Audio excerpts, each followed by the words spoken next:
ಆತ್ಮೀಯ ವಿದ್ಯಾರ್ಥಿಗಳೇ, 10ನೇ ತರಗತಿಯ ಸಮಾಜ ವಿಜ್ಞಾನ ವಿಷಯದಲ್ಲಿ ಭಾಗ 2 ಇತಿಹಾಸ ವಿಭಾಗದಲ್ಲಿ 8ನೇ ಅಧ್ಯಾಯ ಬರುವಂಥದ್ದು ಗಾಂಧಿ ಯುಗ ಮತ್ತು ರಾಷ್ಟ್ರೀಯ ಹೋರಾಟ. ಈ ಅಧ್ಯಾಯಕ್ಕೆ ಸಂಬಂಧಿಸಿದಂತೆ ಅಭ್ಯಾಸ ಭಾಗದಲ್ಲಿ ಕೇಳಿರುವಂತಹ ಪ್ರಶ್ನೆಗಳು ಮತ್ತು ಅವುಗಳ ಉತ್ತರಗಳನ್ನ ನೋಡಿಕೊಂಡು ಬರೋಣ. ಈ ಎಲ್ಲ ಪ್ರಶ್ನೆಗಳು 8ನೇ ಅಧ್ಯಾಯದ ಕೊನೆಯ ಭಾಗದಲ್ಲಿ ಕೇಳಿರುವಂತಹ ಪ್ರಶ್ನೆಗಳಾಗಿರುವಂಥದ್ದು. ಮೊದಲನೇದಾಗಿ, ಕೆಳಗಿನ ವಾಕ್ಯಗಳಲ್ಲಿ ಖಾಲಿ ಬಿಟ್ಟ ಸ್ಥಳಗಳನ್ನು ಭರ್ತಿ ಮಾಡಿ. ಗಾಂಧೀಜಿಯವರು ಡ್ಯಾಶ್ ರಲ್ಲಿ ಜನಿಸಿದರು. ಗಾಂಧೀಜಿಯವರು ಗುಜರಾತ್ನ ಪೋರ್ಬಂದರ್ನಲ್ಲಿ ಜನಿಸಿದರು. ಇವರು ಜನಿಸಿರುವಂಥದ್ದು 1869 ಅಕ್ಟೋಬರ್ 2ರಂದು ಇವರು ಜನಿಸಿರುವಂಥದ್ದು ಆಗಿದೆ. ಜಲಿಯನ್ ವಾಲಾಬಾಗ್ ಹತ್ಯಾಕಾಂಡ ಡ್ಯಾಶ್ ಕಾಯ್ದೆಗೆ ವಿರುದ್ಧ ನಡೆದ ಹೋರಾಟದ ಪರಿಣಾಮ. ಜಲಿಯನ್ ವಾಲಾಬಾಗ್ ಹತ್ಯಾಕಾಂಡ ರೌಲತ್ ಕಾಯ್ದೆಗೆ ವಿರುದ್ಧ ನಡೆದ ಹೋರಾಟದ ಪರಿಣಾಮವಾಗಿರುವಂಥದ್ದು ಆಗಿದೆ. ಮೂರನೇ ಪ್ರಶ್ನೆ, ಅಲಿ ಸಹೋದರರು ನಡೆಸಿದ ಚಳುವಳಿ ಡ್ಯಾಶ್. ಉತ್ತರ, ಅಲಿ ಸಹೋದರರು ನಡೆಸಿದ ಚಳುವಳಿ ಖಿಲಾಫತ್ ಚಳುವಳಿಯಾಗಿದೆ. ನಾಲ್ಕನೇ ಪ್ರಶ್ನೆ, ಮುಸ್ಲಿಮರಿಗಾಗಿ ಪ್ರತ್ಯೇಕ ರಾಷ್ಟ್ರದ ಬೇಡಿಕೆಯನ್ನು ಡ್ಯಾಶ್ ರವರು ಮಂಡಿಸಿದರು. ಉತ್ತರ, ಮುಸ್ಲಿಮರಿಗಾಗಿ ಪ್ರತ್ಯೇಕ ರಾಷ್ಟ್ರದ ಬೇಡಿಕೆಯನ್ನು ಮೊಹಮ್ಮದ್ ಅಲಿ ಜಿನ್ನಾರ್ ಅವರು ಮಂಡಿಸಿದರು. ಐದನೇ ಪ್ರಶ್ನೆ, 1929ರ ಲಾಹೋರ್ನಲ್ಲಿ ನಡೆದ ಭಾರತೀಯ ರಾಷ್ಟ್ರೀಯ ಕಾಂಗ್ರೆಸ್ನ ಅಧಿವೇಶನದ ಅಧ್ಯಕ್ಷರಾಗಿದ್ದವರು ಡ್ಯಾಶ್. ಉತ್ತರ, 1929ರ ಲಾಹೋರ್ನಲ್ಲಿ ನಡೆದ ಭಾರತೀಯ ರಾಷ್ಟ್ರೀಯ ಕಾಂಗ್ರೆಸ್ನ ಅಧಿವೇಶನದ ಅಧ್ಯಕ್ಷರಾಗಿದ್ದವರು ಜವಾಹರ್ಲಾಲ್ ನೆಹರೂರವರು. ಆರನೇ ಪ್ರಶ್ನೆ, ಮಹಮ್ ಮತ್ತು ಕಲಾರಾಮ್ ದೇವಾಲಯ ಚಳುವಳಿಯನ್ನು ರೂಪಿಸಿದವರು ಡ್ಯಾಶ್. ಉತ್ತರ, ಮಹದ್ ಮತ್ತು ಕಲಾರಾಮ್ ದೇವಾಲಯ ಚಳುವಳಿಯನ್ನು ರೂಪಿಸಿದವರು ಡಾಕ್ಟರ್ BR ಅಂಬೇಡ್ಕರ್ ಅವರು. ಏಳನೇ ಪ್ರಶ್ನೆ, ಭಾರತೀಯ ರಾಷ್ಟ್ರೀಯ ಸೇನೆಯ ಝಾನ್ಸಿ ರೆಜಿಮೆಂಟ್ ನೇತೃತ್ವವನ್ನು ಡ್ಯಾಶ್ ರವರು ವಹಿಸಿದರು. ಉತ್ತರ, ಭಾರತೀಯ ರಾಷ್ಟ್ರೀಯ ಸೇನೆಯ ಝಾನ್ಸಿ ರೆಜಿಮೆಂಟ್ ನೇತೃತ್ವವನ್ನು ಕ್ಯಾಪ್ಟನ್ ಲಕ್ಷ್ಮಿ ಅವರು ವಹಿಸಿದರು. ಎಂಟನೇ ಪ್ರಶ್ನೆ, ಉಪ್ಪಿನ ಸತ್ಯಾಗ್ರಹವನ್ನು ಗಾಂಧೀಜಿ ಡ್ಯಾಶ್ ಎಂಬಲ್ಲಿ ನಡೆಸಿದರು. ಉತ್ತರ, ಉಪ್ಪಿನ ಸತ್ಯಾಗ್ರಹವನ್ನು ಗಾಂಧೀಜಿಯವರು ದಂಡಿ ಎಂಬಲ್ಲಿ ನಡೆಸಿದರು. ಒಂಬತ್ತನೇ ಪ್ರಶ್ನೆ, ಕ್ವಿಟ್ ಇಂಡಿಯಾ ಚಳವಳಿಯು ಡ್ಯಾಶ್ ರಲ್ಲಿ ನಡೆಯಿತು. ಉತ್ತರ, ಕ್ವಿಟ್ ಇಂಡಿಯಾ ಚಳವಳಿಯು 1942ರಲ್ಲಿ ನಡೆಯಿತು. ಇನ್ನು ಎರಡನೇ ಮೇನಲ್ಲಿ, ಕೆಳಗಿನ ವಾಕ್ಯಗಳಲ್ಲಿ ಖಾಲಿ ಬಿಟ್ಟ ಸ್ಥಳವನ್ನು ನೀಡಿರುವ ಆಯ್ಕೆಗಳಲ್ಲಿ ಸರಿಯಾದದನ್ನು ಆರಿಸಿ ಭರ್ತಿ ಮಾಡಿ. ಮೊದಲನೇ ಪ್ರಶ್ನೆ, ಮೊದಲನೇ ದುಂಡು ಮೇಜಿನ ಪರಿಷತ್ ಸಮಾವೇಶ ಡ್ಯಾಶ್ ರಲ್ಲಿ ನಡೆಯಿತು. 1930, 1932, 1931, 1942. ಇವು ನಾಲ್ಕರಲ್ಲಿ ಸರಿಯಾಗಿರುವಂತಹ ಉತ್ತರ ಎ. 1930ರಲ್ಲಿ ಮೊದಲನೇ ದುಂಡು ಮೇಜಿನ ಪರಿಷತ್ ಸಮಾವೇಶ ನಡೆಯಿತು. ಎರಡನೇ ಪ್ರಶ್ನೆ, ಸ್ವರಾಜ ಪಕ್ಷದ ಸ್ಥಾಪಿಸಿದ ವರ್ಷ ಡ್ಯಾಶ್. 1924, 1922, 1929, 1906. ಇವು ನಾಲ್ಕರಲ್ಲಿ ಸ್ವರಾಜ್ಯ ಪಕ್ಷ ಸ್ಥಾಪಿಸಿದ ವರ್ಷ ಸರಿಯಾಗಿರುವಂತಹ ಉತ್ತರ ಬಿ. 1922.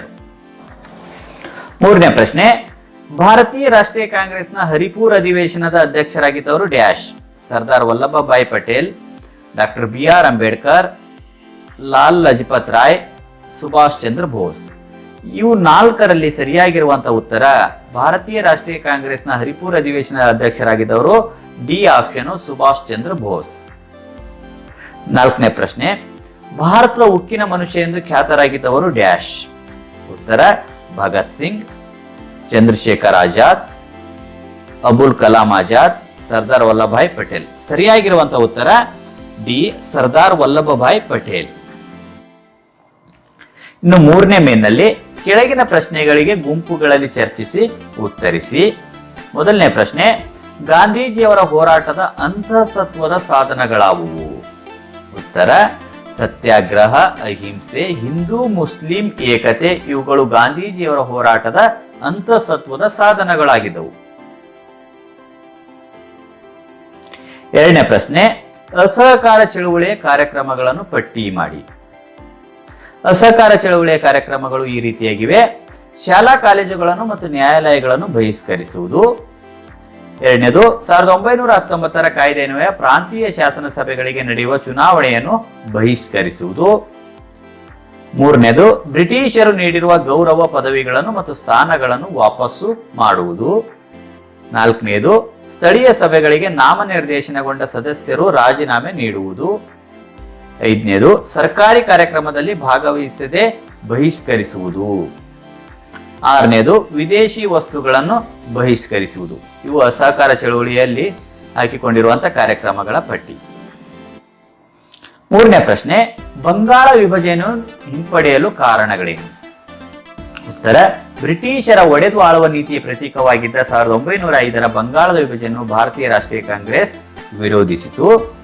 ಬಂಗಾಳದ ವಿಭಜನೆ ವಿರುದ್ಧ ದೇಶಾದ್ಯಂತ ಪ್ರತಿರೋಧಗಳು ವ್ಯಕ್ತವಾದವು. ಪ್ರತಿರೋಧದ ಒಂದು ಬಗೆಯಾಗಿ ಸ್ವದೇಶಿ ಚಳುವಳಿಯನ್ನು ಪ್ರಾರಂಭಿಸಲಾಯಿತು. ಇದನ್ನು ದೇಶಾದ್ಯಂತ ಕೊಂಡೊಯ್ದವರು ತೀವ್ರವಾದಿಗಳು. ವಿದೇಶಿ ವಸ್ತುಗಳ ಮತ್ತು ಅದನ್ನು ಪ್ರೋತ್ಸಾಹಿಸುವ ಸಂಸ್ಥೆಗಳನ್ನು ಬಹಿಷ್ಕರಿಸಲು ಸ್ವದೇಶಿ ಆಂದೋಲನಕ್ಕೆ ಕರೆ ನೀಡಿದರು. ಸ್ವದೇಶಿ ವಸ್ತುಗಳನ್ನು ಬಳಸುವಂತೆ ಅವರು ಭಾರತೀಯರನ್ನು ಪ್ರೇರೇಪಿಸಿದರು. ಭಾರತೀಯರ ತೀವ್ರ ಪ್ರತಿಭಟನೆ ಹಿನ್ನೆಲೆಯಲ್ಲಿ ಬ್ರಿಟಿಷ್ ಸರ್ಕಾರವು ಬಂಗಾಳದ ವಿಭಜನೆಯನ್ನು ಹಿಂಪಡೆಯಿತು. ನಾಲ್ಕನೇ ಪ್ರಶ್ನೆ, ಚೌರಿ ಚೌರಾ ಘಟನೆಯನ್ನು ವಿವರಿಸಿ. ಉತ್ತರ, ಫೆಬ್ರವರಿ 5, 1922ರಂದು ಉತ್ತರ ಪ್ರದೇಶದ ಗೋರಖ್ಪುರ್ ಜಿಲ್ಲೆಯ ಚೌರಿ ಚೌರಾ ಎಂಬಲ್ಲಿ ಸುಮಾರು 3,000 ರೈತರನ್ನೊಳಗೊಂಡ ದೊಡ್ಡ ಗುಂಪು ಪೊಲೀಸ್ ಸ್ಟೇಷನ್ನ ಮುಂದೆ ಸೇರಿತು. ಅದರ ಪ್ರಮುಖ ಉದ್ದೇಶ ಮದ್ಯದಂಗಡಿಯ ಮುಂದೆ ಮುಷ್ಕರ ನಡೆಸುತ್ತಿದ್ದ ಕಾಂಗ್ರೆಸ್ ಹೋರಾಟಗಾರರನ್ನು ಥಳಿಸಿದ ಪೊಲೀಸ್ ಅಧಿಕಾರಿಯ ವಿರುದ್ಧ ಪ್ರತಿರೋಧವನ್ನು ವ್ಯಕ್ತಪಡಿಸುವುದು. ಇದನ್ನು ಸಹಿಸದ ಪೊಲೀಸರು ಅಲ್ಲಿ ನೆರೆದಿದ್ದವರ ಮೇಲೆ ಗುಂಡು ಹಾರಿಸಲು ಪ್ರಾರಂಭಿಸಿದರು. ಇದು ಜನರನ್ನು ಕೆರಳಿಸಿತು. ಅವರು ಪೊಲೀಸ್ ಸ್ಟೇಷನ್ಗೆ ಬೆಂಕಿ ಇಟ್ಟರು. ಇದರಿಂದಾಗಿ ಒಳಗಡೆ ಇದ್ದ 22 ಪೊಲೀಸರು ಸಜೀವವಾಗಿ ಸುಟ್ಟು ಹೋದರು. ಬೇರೆ ಕಡೆಗಳಲ್ಲಿಯೂ ಈ ಬಗೆಯ ಹಿಂಸಾತ್ಮಕ ಘಟನೆಗಳು ನಡೆದವು. ಪರಿಸ್ಥಿತಿಯ ಗಂಭೀರತೆಯನ್ನು ಅರಿತ ಗಾಂಧೀಜಿಯವರು ಜನರಿಗೆ ಇನ್ನೂ ಅಹಿಂಸಾತ್ಮಕ ಹೋರಾಟಕ್ಕೆ ಬೇಕಾದ ಸಿದ್ಧತೆ ಮತ್ತು ನೈತಿಕ ಶಕ್ತಿಯ ಕೊರತೆ ಇದೆ ಎಂದು ಭಾವಿಸಿದರು. ಹೀಗಾಗಿ ಫೆಬ್ರವರಿ 12, 1922ರಂದು ಅಸಹಕಾರ ಹೋರಾಟವನ್ನು ಹಿಂತೆಗೆದುಕೊಂಡರು. ಗಾಂಧೀಜಿಯವರು ಜನರನ್ನು ಪ್ರಚೋದಿಸುತ್ತಿದ್ದಾರೆ ಎನ್ನುವ ಆರೋಪದಡಿ ಮಾರ್ಚ್ 10, 1922ರಂದು ಅವರನ್ನು ಬಂಧಿಸಿ 6 ವರ್ಷಗಳ ಕಾರಾಗೃಹವಾಸಕ್ಕೆ ಬ್ರಿಟಿಷರು ಕಳುಹಿಸಿದರು. ಆದರೆ ಅವರನ್ನು ಅನಾರೋಗ್ಯದ ಕಾರಣದಿಂದ 2 ವರ್ಷಗಳ ನಂತರ ಜೈಲಿನಿಂದ ಬಿಡುಗಡೆ ಮಾಡಲಾಯಿತು. ಗಾಂಧೀಜಿಯವರ ಈ ತೀರ್ಮಾನದಿಂದ ರಾಜಕೀಯ ಶೂನ್ಯತೆ ಸೃಷ್ಟಿಯಾಯಿತು. 5ನೇ ಪ್ರಶ್ನೆ, ಉಪ್ಪಿನ ಸತ್ಯಾಗ್ರಹವನ್ನು ವಿವರಿಸಿ. 1930 ಫೆಬ್ರವರಿಯಲ್ಲಿ ಕಾಂಗ್ರೆಸ್ ಕಾರ್ಯಕಾರಿ ಸಮಿತಿಯು ಸಬರಮತಿಯಲ್ಲಿ ಸಭೆ ಸೇರಿ ಕಾನೂನು ಭಂಗ ಚಳವಳಿಯನ್ನು ಹಮ್ಮಿಕೊಳ್ಳಲು ನಿರ್ಣಯಿಸಿತು. ಗಾಂಧೀಜಿ ಮಾರ್ಚ್ 2, 1930ರಂದು 11 ಅಂಶಗಳುಳ್ಳ ಬೇಡಿಕೆಗಳ ಪತ್ರವನ್ನು ವೈಸ್ರಾಯ್ಗೆ ಬರೆದರು. ಒಂದು ವೇಳೆ ಸರ್ಕಾರ ಇದಕ್ಕೆ ತಪ್ಪಿದ್ದಲ್ಲಿ ತೆರಿಗೆ ನಿರಾಕರಣೆ ಜೊತೆಗೆ ನಾಗರಿಕ ಕಾನೂನು ಭಂಗ ಚಳುವಳಿಯನ್ನು ಆರಂಭಿಸುವುದಾಗಿ ಗಾಂಧಿ ಘೋಷಿಸಿದರು. ವೈಸ್ರಾಯ್ ಈ ಪತ್ರದ ಮನವಿಗಳನ್ನು ತಿರಸ್ಕರಿಸಿದ ಕಾರಣದಿಂದ 1930 ಮಾರ್ಚ್ 12ರಂದು ಅನುಯಾಯಿಗಳೊಂದಿಗೆ ಸಬರಮತಿ ಆಶ್ರಮದಿಂದ ಗುಜರಾತಿನ ಕಡಲ ತೀರ ದಂಡಿಯವರೆಗೆ ಸುಮಾರು 375 ಕಿಲೋಮೀಟರ್ ದೂರವನ್ನು ಕ್ರಮಿಸಿದರು. ಏಪ್ರಿಲ್ 6ರಂದು ಗಾಂಧಿ ದಂಡಿಯನ್ನು ತಲುಪಿ ಬ್ರಿಟಿಷರು ಹೇರಿದ ದಂಡಿಯಲ್ಲಿ ಉಪ್ಪನ್ನು ತಯಾರಿಸುವ ಮೂಲಕ ಉಪ್ಪಿನ ಕಾನೂನನ್ನು ಮುರಿದರು. 6ನೇ ಪ್ರಶ್ನೆ, ಕ್ವಿಟ್ ಇಂಡಿಯಾ ಚಳವಳಿಯು ವಿಫಲವಾಗಲು ಕಾರಣಗಳೇನು? ಬ್ರಿಟಿಷ್ ಸರ್ಕಾರವು ಭಾರತೀಯ ನಾಗರಿಕರೊಂದಿಗೆ ಸಂಧಾನಕ್ಕಾಗಿ ಕಳುಹಿಸಿದ ಸ್ಟಾಫರ್ಡ್ ಕ್ರಿಪ್ಸ್ ಆಯೋಗ 1942ರಲ್ಲಿ ಕೆಲವು ಸಲಹೆಗಳನ್ನು ಭಾರತೀಯರ ಮುಂದಿಟ್ಟಿತು. ಈ ಸಲಹೆಗಳನ್ನು ಕಾಂಗ್ರೆಸ್ ಒಪ್ಪದೆ ಕ್ವಿಟ್ ಇಂಡಿಯಾ ಚಳುವಳಿಗೆ ಕರೆ ನೀಡಿತು. ಬ್ರಿಟಿಷರೇ ಭಾರತ ಬಿಟ್ಟು ತೊಲಗಿ ಎನ್ನುವುದು ಕ್ವಿಟ್ ಇಂಡಿಯಾ ಚಳುವಳಿಯ ಆಶಯವಾಗಿತ್ತು. ಗಾಂಧೀಜಿಯವರು ದೇಶ ಬಾಂಧವರಿಗೆ ಮಾಡು ಇಲ್ಲವೇ ಮಡಿ ಎನ್ನುವ ಕರೆ ನೀಡಿದರು. ಈಗ ಕರೆ ನೀಡಿದ ಹಿನ್ನೆಲೆಯಲ್ಲಿ ಗಾಂಧೀಜಿ, ನೆಹರು, ರಾಜೇಂದ್ರ ಪ್ರಸಾದ್, ಅಬುಲ್ ಕಲಾಂ ಆಜಾದ್, ಸರ್ದಾರ್ ವಲ್ಲಭಾಯ್ ಪಟೇಲ್, ಆಚಾರ್ಯ ಕೃಪಲಾನಿ, ಕಸ್ತೂರ್ಬಾ ಗಾಂಧಿ ಮೊದಲಾದ ನಾಯಕರನ್ನು ಬ್ರಿಟಿಷ್ ಸರ್ಕಾರವು ಬಂಧಿಸಿ ಜೈಲಿನಲ್ಲಿ ಇಟ್ಟಿತು. ಭಾರತೀಯ ರಾಷ್ಟ್ರೀಯ ಕಾಂಗ್ರೆಸ್ನ ಬಹುತೇಕ ನಾಯಕರು ಬಂಧನದಲ್ಲಿದ್ದ ಕಾರಣ ಭಾರತೀಯ ರಾಷ್ಟ್ರೀಯ ಕಾಂಗ್ರೆಸ್ಸೇತರ ಸಂಘಟನೆಗಳು ಮುಖ್ಯ ಭೂಮಿಕೆಯಲ್ಲಿದ್ದವು. ಈ ಕಾರಣದಿಂದ ಕ್ವಿಟ್ ಇಂಡಿಯಾ ಚಳವಳಿಯು ವಿಫಲವಾಯಿತು. 7ನೇ ಪ್ರಶ್ನೆ, ಭಾರತ ಸ್ವಾತಂತ್ರ್ಯ ಹೋರಾಟದಲ್ಲಿ ಪ್ರಮುಖವಾಗಿ ಕಂಡುಬರುವ ತೀವ್ರಗಾಮಿಗಳ ಹೆಸರುಗಳನ್ನು ಬರೆಯಿರಿ. ತೀವ್ರಗಾಮಿಗಳು ಪ್ರಮುಖವಾಗಿ ಅರವಿಂದ್ ಘೋಷ್, ಬಿಪಿನ್ ಚಂದ್ರಪಾಲ್, ಲಾಲ್ ಲಜಪತ್ ರಾಯ್ ಮತ್ತು ಬಾಲ್ ಗಂಗಾಧರ್ ತಿಲಕ್ ಭಾರತ ಸ್ವಾತಂತ್ರ್ಯ ಹೋರಾಟದಲ್ಲಿ ಕಂಡುಬರುವಂತಹ ಪ್ರಮುಖವಾಗಿರುವಂತಹ ತೀವ್ರಗಾಮಿಗಳಾಗಿದ್ದರು. 8ನೇ ಪ್ರಶ್ನೆ, ಎರಡನೇ ದುಂಡು ಮೇಜಿನ ಪರಿಷತ್ತಿನ ಸಮಾವೇಶದ ಫಲಿತಾಂಶವೇನು? ಉತ್ತರ, ಬ್ರಿಟಿಷ್ ಸರ್ಕಾರವು ಅಸ್ಪೃಶ್ಯರನ್ನು ಪ್ರತ್ಯೇಕ ಮತಕ್ಷೇತ್ರವಾಗಿ ಪರಿಗಣಿಸುವುದಾಗಿ ಘೋಷಿಸಿತು. ಇದರಿಂದ ಆ ವರ್ಗಕ್ಕೆ ನೀಡಿರುವ ಪ್ರತ್ಯೇಕ ಮತಕ್ಷೇತ್ರಕ್ಕೆ ಸಂಬಂಧಿಸಿದ ಮಾಹಿತಿ ನೀಡಿದರು. ಇದನ್ನು ವಿರೋಧಿಸಿ ಗಾಂಧೀಜಿಯವರು ಅಮರಣಾಂತರ ಉಪವಾಸ ಸತ್ಯಾಗ್ರಹ ಪ್ರಾರಂಭಿಸಿದರು. ಈ ಸಮಯದಲ್ಲಿ ಅಂಬೇಡ್ಕರ್ ಅವರ ಮನವೊಲಿಸುವ ಪ್ರಯತ್ನಗಳು ನಡೆದವು. ಇದರ ಫಲವಾಗಿ ಪೂನಾ ಒಪ್ಪಂದವಾಯಿತು. ಪ್ರತ್ಯೇಕ ಮತಕ್ಷೇತ್ರದ ಬದಲಾಗಿ ಸಾಮಾನ್ಯ ಮತಕ್ಷೇತ್ರಗಳಲ್ಲಿಯೇ ಕೆಲವು ಕ್ಷೇತ್ರಗಳನ್ನು ಅಸ್ಪೃಶ್ಯರಿಗೆ ಮೀಸಲಿಡಲಾಗಿತ್ತು. ಅಂತಹ ಕಡೆಗಳಲ್ಲಿ ಅಸ್ಪೃಶ್ಯ ಪ್ರತಿನಿಧಿ ಎಲ್ಲ ಜನರ ಪ್ರತಿನಿಧಿಯಾಗಿ ಇರುತ್ತಿದ್ದರು. ಪ್ರತ್ಯೇಕ ಮತಕ್ಷೇತ್ರಕ್ಕೆ ಬದಲಾಗಿ ಕೆಲವು ಕ್ಷೇತ್ರಗಳು ಅಸ್ಪೃಶ್ಯರಿಗಾಗಿ ಕಾಯ್ದಿರಿಸಲಾಯಿತು. ಇನ್ನು 9ನೇ ಪ್ರಶ್ನೆ, ಸ್ವಾತಂತ್ರ್ಯ ಹೋರಾಟದಲ್ಲಿ ಸುಭಾಷ್ ಚಂದ್ರ ಬೋಸ್ರ ಸಾಧನೆಗಳನ್ನು ವಿವರಿಸಿ.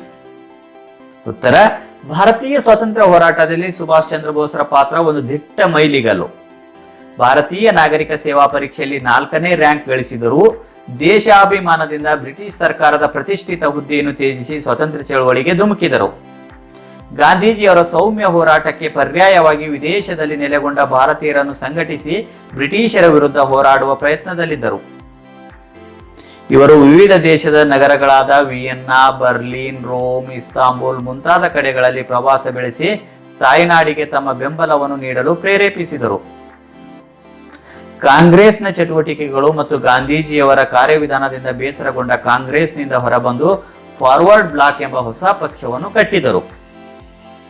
ಬ್ರಿಟಿಷರ ಯುದ್ಧ ತಯಾರಿಯನ್ನು ಹಾಗೂ ಜಾಗತಿಕ ಯುದ್ಧದಲ್ಲಿ ಭಾರತ ಪಾಲ್ಗೊಳ್ಳುವಿಕೆಯನ್ನು ವಿರೋಧಿಸಿದರು. ಪರಿಣಾಮವಾಗಿ ಬ್ರಿಟಿಷ್ ಸರ್ಕಾರವು ಸುಭಾಷ್ ಚಂದ್ರ ಬೋಸ್ರನ್ನು ಬಂಧಿಸಿತು.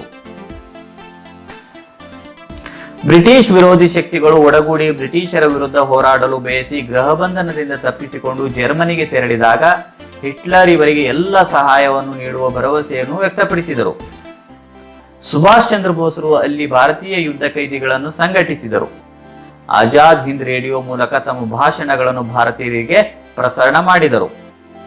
ರಾಸ್ ಬಿಹಾರಿ ಬೋಸ್ರವರು ಟೋಕಿಯೋದಲ್ಲಿ ಸ್ಥಾಪಿಸಿದ ಭಾರತೀಯ ರಾಷ್ಟ್ರೀಯ ಸೇನೆಯ ಮುಖಂಡತ್ವವನ್ನು ವಹಿಸಿಕೊಂಡರು. ರಂಗೂನಿನ ಮೂಲಕ ಬ್ರಿಟಿಷರ ಕೈಯಲ್ಲಿದ್ದ ದೆಹಲಿಯನ್ನು ವಶಪಡಿಸಿಕೊಳ್ಳಲು ಯುದ್ಧ ತಂತ್ರವನ್ನು ರೂಪಿಸಿದರು. ಆ ಹೊತ್ತಿಗೆ ಭಾರತದಿಂದ ಸೇರ್ಪಡೆಯಾದ INA ನ ಸಾವಿರಾರು ಯೋಧರು ದೆಹಲಿಯನ್ನು ಆಕ್ರಮಿಸಲು ತಯಾರಿ ನಡೆಸಿದರು. ಸುಭಾಷ್ ಚಂದ್ರ ಬೋಸರ ಆದೇಶದಂತೆ ಸಶಸ್ತ್ರ ಹೋರಾಟವನ್ನು ಅವರು ಬರ್ಮಾದ ಗಡಿಯಲ್ಲಿ ಆರಂಭಿಸಿದರು. ಬ್ರಿಟಿಷರು ಮತ್ತು INA ನಡುವೆ ತೀವ್ರವಾದಂತಹ ಯುದ್ಧ ನಡೆದಿದ್ದ ಸಂದರ್ಭದಲ್ಲಿ ಸುಭಾಷ್ ಚಂದ್ರ ಬೋಸರು ಆಕಸ್ಮಿಕವಾಗಿ ವಿಮಾನ ಅಪಘಾತದಲ್ಲಿ ಮಡಿದರು. 10ನೇ ಪ್ರಶ್ನೆ, ಭಾರತದ ಸ್ವಾತಂತ್ರ್ಯ ಹೋರಾಟದಲ್ಲಿ ಬುಡಕಟ್ಟು ವರ್ಗಗಳ ಬಂಡಾಯಗಳನ್ನು ವಿವರಿಸಿ. ಉತ್ತರ, ಬ್ರಿಟಿಷ್ ಈಸ್ಟ್ ಇಂಡಿಯಾ ಕಂಪನಿಯ ಆಳ್ವಿಕೆಯಲ್ಲಿ ಜಾರಿಗೆ ತಂದ ಕಂದಾಯ ಮತ್ತು ಅರಣ್ಯ ನೀತಿಗಳು ಬುಡಕಟ್ಟು ದಂಗೆಗಳಿಗೆ ನೇರವಾಗಿ ಪ್ರೇರಣೆಯಾದವು. ಬುಡಕಟ್ಟು ಬಂಡಾಯಗಳಲ್ಲಿ ಸಂತಾಲರ ದಂಗೆ, ಕೋಲರ ದಂಗೆ ಮತ್ತು ಮುಂಡ ಚಳುವಳಿ ಪ್ರಮುಖವಾಗಿವೆ. ಕರ್ನಾಟಕದಲ್ಲಿ ಹಲಗಲಿಯ ಬೇಡರ ಬಂಡಾಯವು ಈ ನಿಟ್ಟಿನಲ್ಲಿ ಗಮನಾರ್ಹವಾಗಿದೆ. ಸಂತಾಲ ಬುಡಕಟ್ಟು ದಂಗೆಯನ್ನು ಭಾರತ ಆದ್ಯ ಹೋರಾಟ ಎಂದು ಗುರುತಿಸಲಾಗಿದೆ. ಈ ಬುಡಕಟ್ಟು ಜನರನ್ನು ಬಂಗಾಳಿ ಮತ್ತು ಒರಿಸ್ಸಾ ಗುಡ್ಡಗಾಡು ಪ್ರದೇಶಗಳಲ್ಲಿ ಗುರುತಿಸಬಹುದು. ಬ್ರಿಟಿಷರು ಜಾರಿಗೆ ತಂದ ಖಾಯಂ ಜಮೀನ್ದಾರಿ ಪದ್ಧತಿಯಿಂದ ಈ ಬುಡಕಟ್ಟು ಜನರು ನಿರ್ಗತಿಕರಾದರು. ತಾವು ಶ್ರಮಪಟ್ಟು ಕೃಷಿಯೋಗ್ಯವನ್ನಾಗಿ ಪರಿವರ್ತಿಸಿದ ಭೂಮಿ ಬುಡಕಟ್ಟು ಜನರಿಂದ ಜಮೀನ್ದಾರರ ಕೈ ಸೇರಿತು. ಬಂಗಾಳಿ ಜಮೀನ್ದಾರರು, ಲೇವಾದೇವಿಗಾರರು ಮತ್ತು ಕಂಪನಿ ಸರ್ಕಾರವು ಸಂತಾಲರ ನೇರ ಶೋಷಣೆಗೆ ಕಾರಣರಾದರು. ಸಂತಾಲರ ಶಾಂತಿ ಪ್ರಿಯತೆ ಮತ್ತು ಸಭ್ಯತೆಯನ್ನು ಕಂಪನಿ ಸರ್ಕಾರವು ಶೋಷಣೆಗೆ ಉಪಯೋಗಿಸಿಕೊಂಡಿತು. ಇದರಿಂದ ಅಸಮಾಧಾನಗೊಂಡ ಸಂತಾಲರು ರಹಸ್ಯ ಸಭೆಗಳನ್ನು ನಡೆಸಿ ಜಮೀನ್ದಾರರು ಮತ್ತು ಲೇವಾದೇವಿಗಾರರು ಲೂಟಿ ಮಾಡಲು ನಿರ್ಧರಿಸಿದರು. ದಂಗೆಯು ಭಾರತ್, ಭಗವತ್ಪುರ್ ಮತ್ತು ರಾಜ್ಮಹಲ್ಗಳಲ್ಲಿ ತೀವ್ರವಾಯಿತು. ಪರಿಣಾಮವಾಗಿ ಬುಡಕಟ್ಟು ಜನರು ಅವರ ಶತ್ರುಗಳನ್ನು ಹತ್ಯೆ ಮಾಡಿದರು. ಇದರಿಂದ ಅನೇಕ ಜಮೀನ್ದಾರರು ಮತ್ತು ಲೇವಾದೇವಿಗಾರರು ಪಲಾಯನ ಮಾಡಿದರು.